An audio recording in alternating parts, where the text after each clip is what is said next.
Florida orange, I guess that fits. That was a...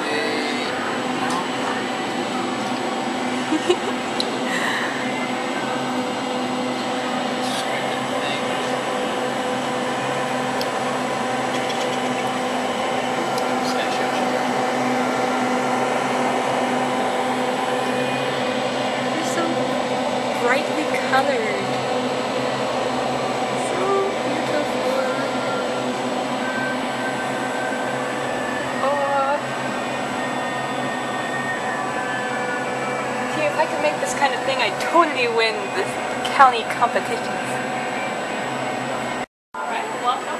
More than welcome to have some coffee, wine, and there's some snacks we have for you. Oh, okay. We're probably going to wait till about 6:30 until everybody gets here. Okay, great.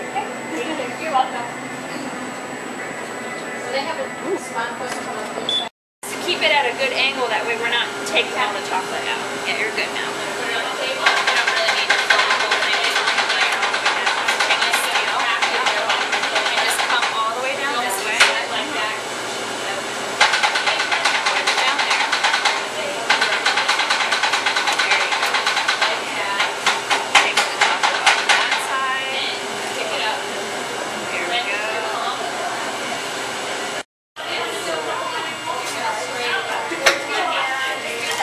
You don't want to go straight. Yeah, right here. Right here.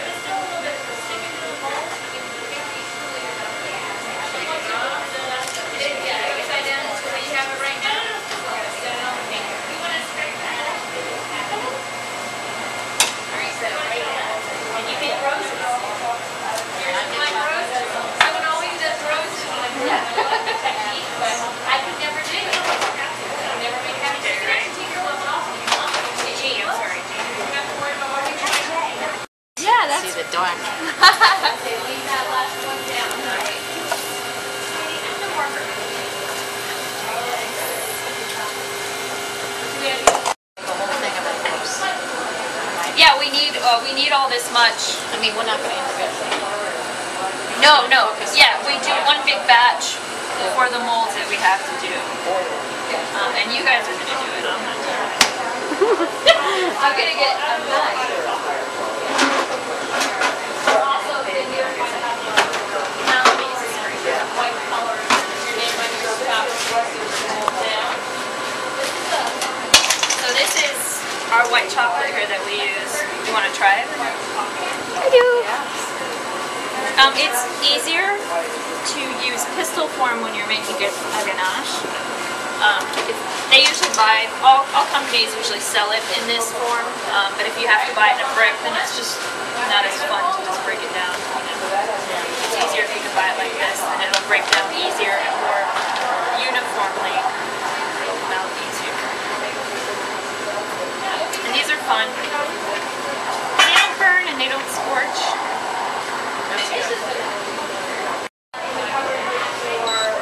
We always recommend start with 25 grams and then go up from there. Because I don't know how alcohol-y you want it to come out. Yes. But that's always fun to do. Or you can turn this into like a light citrus flavor by adding zest or what have you. So it's a very versatile recipe, which I like. Someone's gonna stir this while I finish warm, right? So I'm not gonna want to put that into my mold so that it'll melt my mold or my chocolate shell. So we have to cool it, and this counter is relatively cold. If you're in a hurry, you can just stick it in the refrigerator. But we're not in that much of a hurry. We're gonna split it into 2 bags. Let me pull out the tray. I gotta watch out. I got caramel eggs up here. PJ, any takers? Now let me know. I mean, I like to open the bag enough, but this is relatively fluid too, so it'll come out. Let me know if you want me to open the bag any more than that or not. Who else wants to go? You're taking pictures.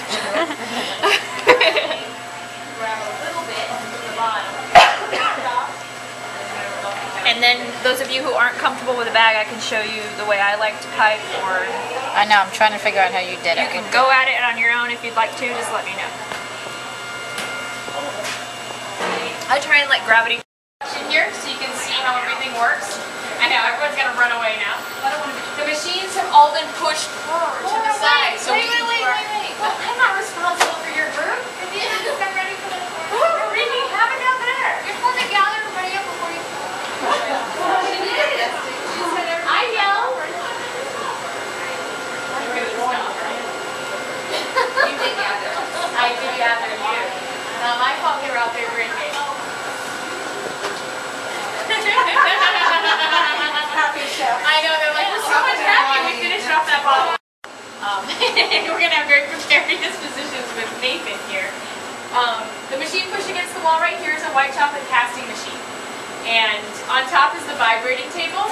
It actually turns and sits over the flow of chocolate. Right now it's full of because it doesn't have liquid in it right now. But this pipe, the liquid comes out. The vibrating table sits underneath.